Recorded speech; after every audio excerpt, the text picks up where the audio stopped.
इचलकरंजी शहरातील वाहतूक कोंडीला दिलासा देणारा, सांगली रोडला जोडणारा रिंग रोडचा पर्यायी रस्ता सध्या उघडपणे राजकारणाच्या विळख्यात अडकला असून श्रेयाच्या हव्यासापोटी नागरिकांना अक्षरशः वेठीस धरले जात असल्याचा आरोप होत आहे।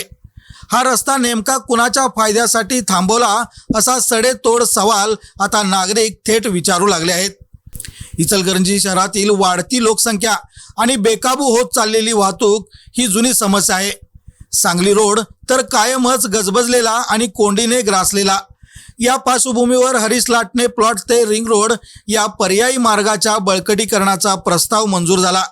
पालकमंत्री प्रकाश आंबेडकर यांच्या माध्यमातून नगरोत्थान योजनेतून तब्बल 1,15,00,000 निधी मंजूर झाला।